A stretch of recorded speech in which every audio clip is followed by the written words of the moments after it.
Welcome back, YouTube. It's Jay Roebuck, and today we are going to discuss Cardi B's sophomore album, Am I the Drama? It has been 7 long years, and people have been waiting for this, and it's finally here. And I will tell you early, Cardi B delivered. But before I go into any details, make sure you like, comment, subscribe, send this video to a friend. Make sure you check out the merch. And in this video, I'm going to talk about the music itself, some of the shots that Cardi sent to other artists in the industry, the rollout, but most importantly, the business behind the music, because that's what I love the most. So I won't hold you any longer. Let's get into it. So let's get into the music. Cardi gave us 23 songs on this album, so that's a lot of material. And in some recent interviews, she said she had as many as 70 songs, but she picked the 23 that she liked the most. Now, before I get into the new music, there was some music that we've heard already. The two biggest standouts were lead singles from years ago, which were WAP and Outside. Now, they're a couple years old, but they fit the overall theme of the album, so I'm not going to hold that against her when it comes to how the music was pieced together. She also includes her two lead singles from this year, which are Outside and Imaginary Player. So out of those 23, if you have Apple Music like me, you see those 4 are already starred because they've been out and they've already generated sales. In the music itself, Cardi gives us some versatility, very similar to the first album. She walks you through a lot of emotions, including heartbreak, motherhood, betrayal from friends, family, and even her peers in the music industry. She talks about her new love with Stefan Diggs, her old love with Offset, and pushing boundaries in all of her relationships. But the theme that is consistent throughout the whole album is fun. And that is exactly what made her famous. Her ability to convey her personality to the people in fun, funny, and charismatic ways. And that shines through more than anything. And I think that's why Cardi is very relatable and will always sell well, because people are attracted to the personality. And when you can sell your personality, you can sell any product, whether it's music, makeup, clothing. You'll always be able to generate revenue because people are buying into the idea of you. Now let's talk about the standout tracks. My favorite song on the album, and these are the ones that made the playlist, but my favorite one is Airtime. I had to say that with an accent. I hope I said it right. But to me, that is the best song because that's just an anthem that sounds like a club banger. I haven't received official words. I didn't check any credits or anything like that. I believe it samples Young Jeezy all there. I'm not going to play any of the music due to copyrights, and I don't want any strikes against my channel. But you should check that out, especially if you're in the car. That song knocks for sure. Better Than You. That's featuring Cash Cobain. I'm always going to show love and salute to my brothers from New York. I always want to see New York winning. So we got Cardi from the Bronx. Cash Cobain reps the Bronx and Queens. That's another anthem to me that I think is going to play heavy in New York. That will definitely be in rotation.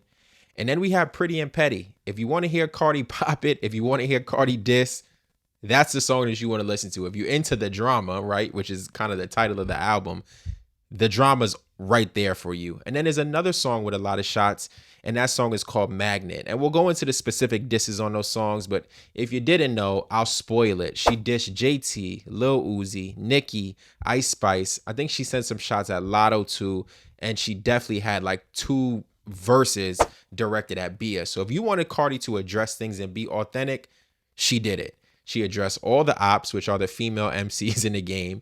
She addressed, her ex-husband or soon-to-be ex-husband Offset. She addressed people who slept with Offset while they were together. So she was very transparent in the music here. So if you want to hear what's been going on in her life over the past 7 years, the album gave it to you. If you want transparency and honesty from your artist, it was all here. But let's get into the disses because I know you guys want to hear about them. Now we can start with Pretty and Petty, and this is just a full Bia diss. Now, her and Bia had really not been going back and forth. Bia dropped, I think, which was a really good diss record, but Cardi didn't really say anything. And she waited until now to address it, which makes sense. You do it on the album because people are going to flock to it to hear whatever the diss song is. Only critique I have here is that this is a little bit too late. Like, I don't want to hear about this now. I wanted to hear about it then.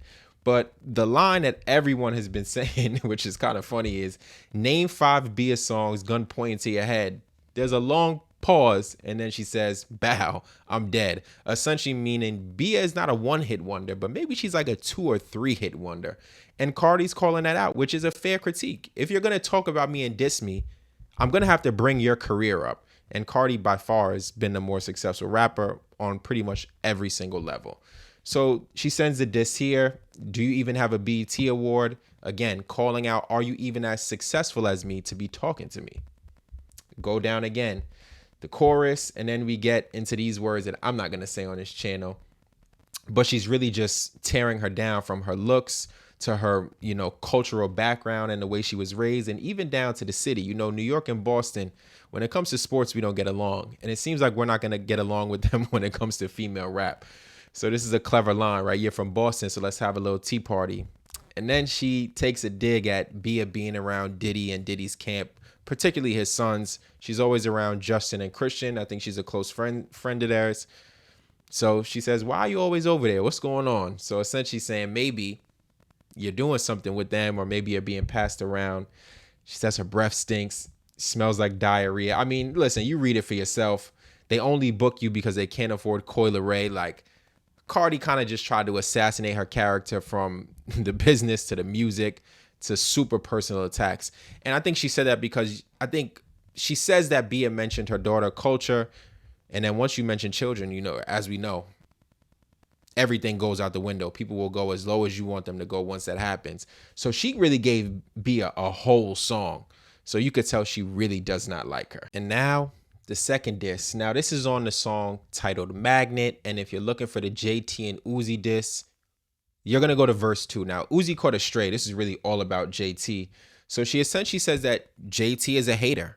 Like, she's been hating on her low key. Now I think they've worked together before. So it's kind of unfortunate that it came to this. But again, she's taking personal digs at the way JT looks. She's taking personal digs at her relationship, and then talking about Uzi and the way he dresses and saying, Uzi dresses like a woman, and then even kind of take some hits at Uzi's sexuality and maybe things that they do in the bedroom. I'm not even reading that out loud. I'm not getting into it, but if you want to hear it, this is where you'll find it.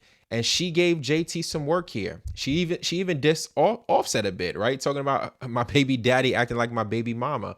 So Offset's been posting some stuff on Instagram, so maybe she's calling out that behavior. She said people called her Brahms Elementary, ABCDEFG, or ABC raps. She responded to that. So all the things that people have been saying over the years, she responded. She didn't duck any smoke. Only thing she didn't say was names, like directly name some people, like Sweetie, who I think she's been talking about for allegedly sleeping with Offset while Cardi was pregnant. I mean, she talked about it in a Breakfast Club interview, and this is really the messiness that she gets into. But if you wanted the diss tracks, you're looking right there. So overall, I think this is a really good project. Now, I talked about the things that I did like, the songs that I liked, but every artist must be critiqued. It wasn't perfect, and I wasn't expecting perfect. So if I were to rate this, I would give it a 7 out of 10. It's 23 songs. I think about 12 of them are really good. There's 3 that I would pass on, and the rest of them are kind of in between. For 7 years of waiting, I think Cardi gave us exactly what we were looking for. Transparency, fun music, and music that we can play in the car and in the club.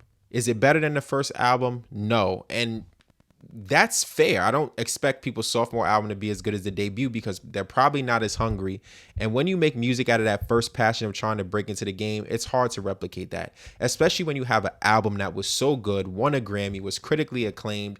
I think it's like has a bunch of singles that are really kind of the best selling female rap singles of all time.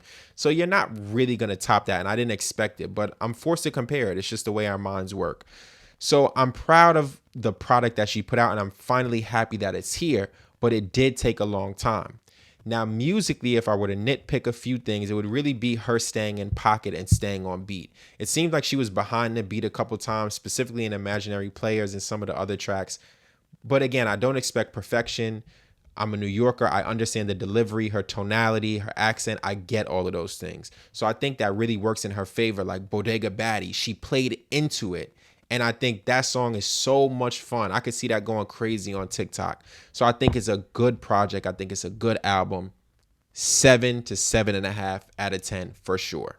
Now, what about the business behind it? I would say that she did an amazing job with this rollout. Cardi B was extremely active. She was on Instagram doing skits related to selling the music out of the trunk of her car. She was doing skits in a boardroom saying, donate money to me because I don't have any more money left in my budget. She was on 125th Street, 25th, right? I'm sure she had 100 security guards out of the camera view, but playing a joke on how people sell things out there on bed sheets. So she was active and she was hands-on. So as an artist, how often do we see people really get in the trenches and promote the album? Everybody acts like they're too cool. She didn't do that. She did exactly what she needed to do, and she let her personality be the rollout. She did meet with Gayle King. She did the Breakfast Club. She did some big time interviews. I think she's going to be doing some podcasts. She'll also be doing some streams specifically with Phantom, who she named because she said she likes Phantom. Phantom's from the Bronx. Phantom is Dominican. There's an instant connection. I think that's going to be a dope stream. So rollout wise, she did really good. I liked it. Now, the other thing that we have to take into account here is the album is already platinum, like within 15 hours. And that was obviously due to her including some of the older music on it.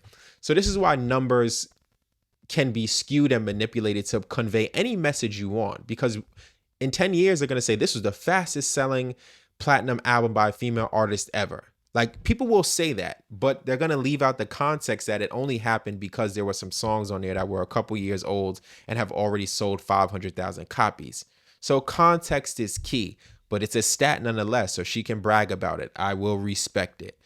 So business-wise, I think she did the right thing. I do wonder, though, what is she going to do first week? My brain tells me 200,000 first week, which I think is a solid number. It won't outsell the first album, but with the number of physical copies that she's going to do, I think she's going to have a great first week sales. I think this will obviously be the #1 album in the country.